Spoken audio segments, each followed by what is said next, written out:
Alright, today we're going to change out the trigger spring on my buddy's Savage Axis.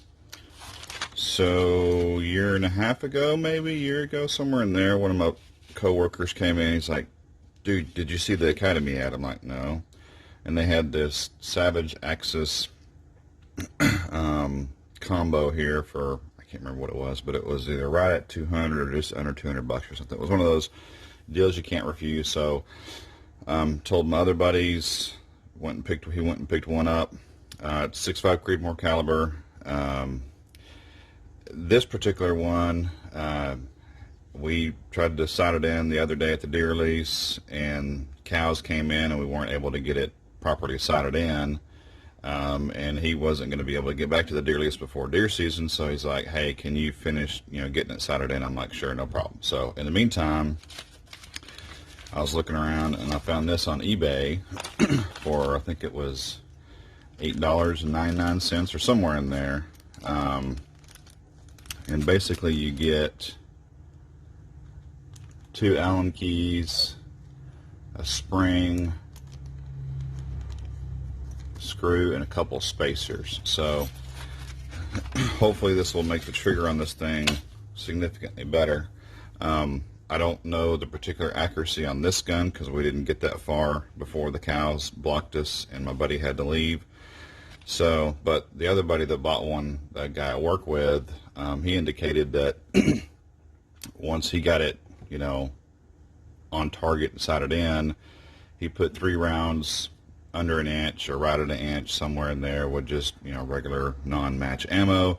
And for economical type gun, I think it's fantastic. But the one thing is that, let me show you, it is clear here.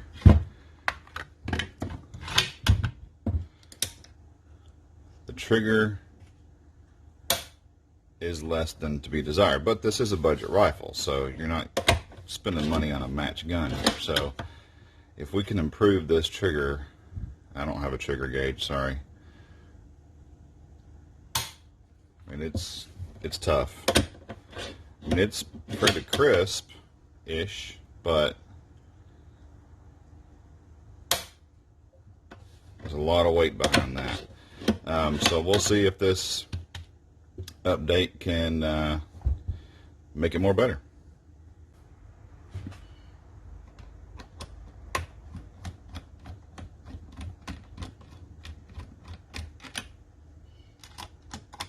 Taking out the action screws here.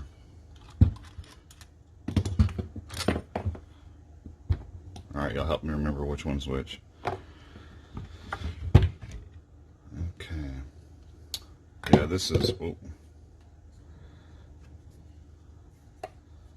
Yeah, this is an economical rifle for sure.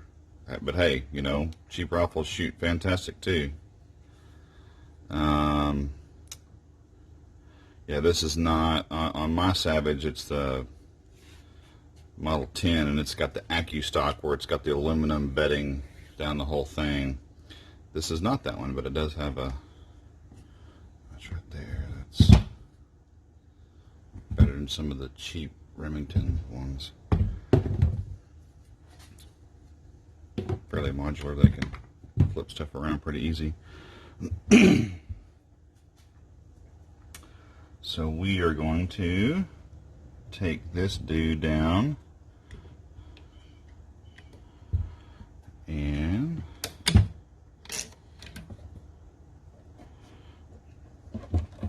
that bolt out.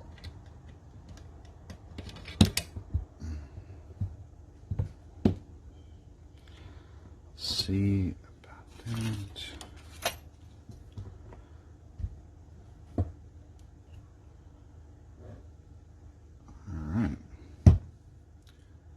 Okay, so I just heard a noise over the top of my shop. That noise that you can hear. I'm like, what the hell is that? Oh, it's a balloon flying over. That's kind of cool.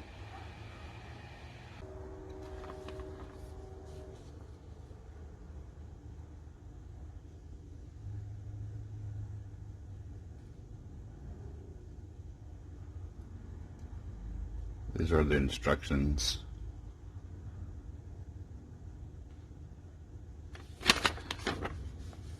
And since it's not my gun, maybe I'll actually read them first as opposed to just getting after it like normal.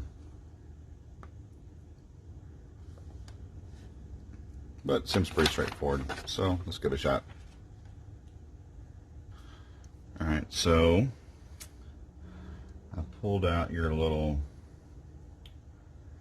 E-clip, or oops, sorry, I didn't mean to flip you off, and the little pin for the trigger there. So now we got the trigger out. So now we go to the next step, which is to scrape this gobbledygook off. Alright, I've been digging on this. There's a lot of goop in there. So I think I just about got it out. Oops, sorry.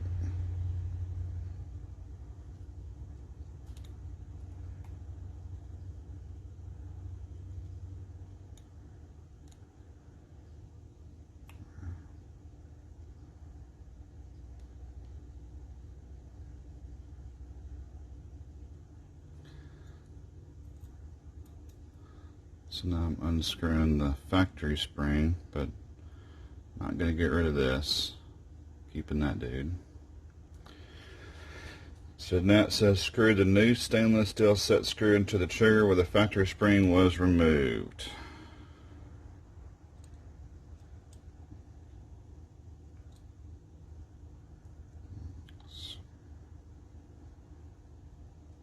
Do I have enough of the goop out?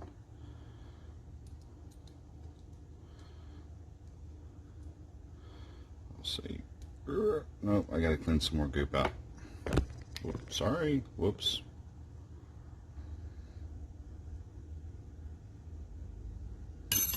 All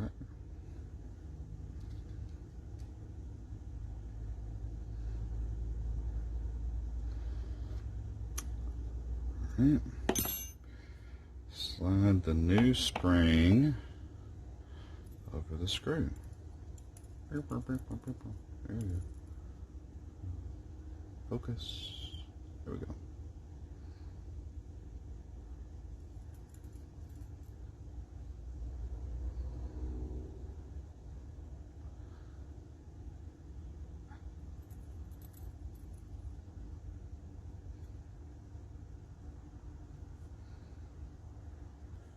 Alright, the instructions say you only may need to put one shim washer on one side, and depending on how much play you have, and I found that to be true with this rifle, and there's not going to be any way to get two washers in, one on each side. So, and as the factory spring had enough grease on it, I just borrowed some of that to put on this washer here. I guess it really matters which side the shim goes on. So,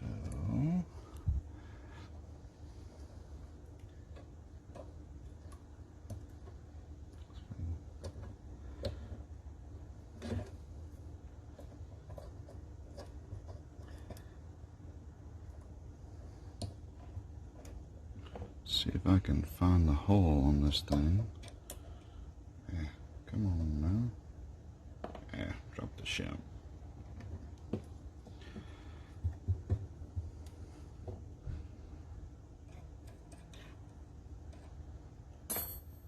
Okay, you'll stay right there, shim.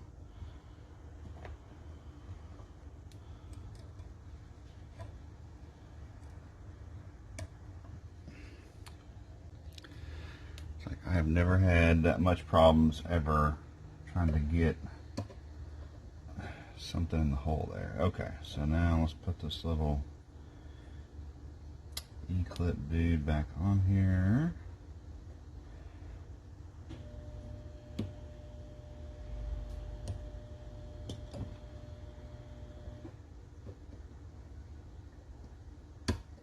Aha, okay. Oh, I can already tell that's much better. Woohoo! That's going to be fantastic. Now, I did see online where some people had to kind of Dremel out a little bit of plastic right here because that new stainless screw right here was binding along here, but I don't think, I mean, once I get it all screwed down, I'll test it and see, but I don't think we're going to have that problem. But if so, I'll just Dremel it out. Just a little bit of plastic. Alright, let's get this guy tightened down.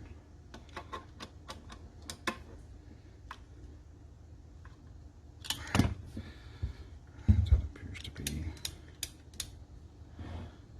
nice and tight.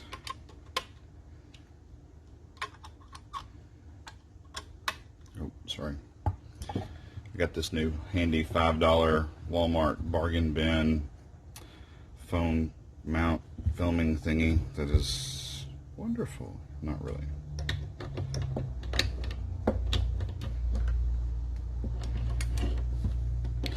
Alright.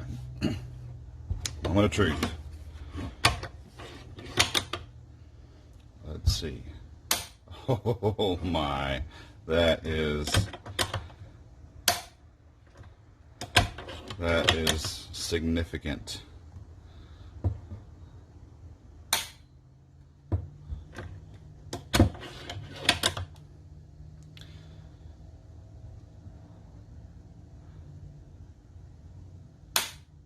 That's a game changer for sure right there.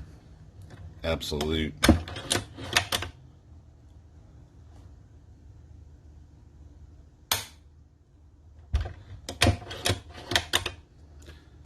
Maybe I should invest in a trigger gauge thingy.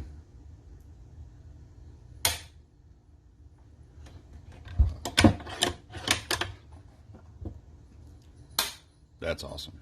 Okay. So another note on these guns, when you get a factory combo deal with the scope, usually it's a pretty decent deal. Hello, Free Kitty.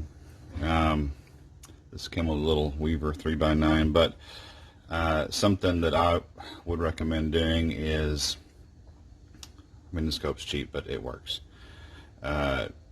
Take it all down. Take the mount off, maybe even take your base plates off there and clean them down good, and then retighten everything down. If you want to put Loctite on your base screws, not a bad idea, but they're just thrown together in the factory and put in a box. They're not tightened down, torqued down, or anything. So before you go off to the range and start wondering why your zero is wandering, hey, there might be something that never was tightened down. So make sure to do that prior to sighting it in. So I think my buddy is going to be super pleased with that. That's fantastic.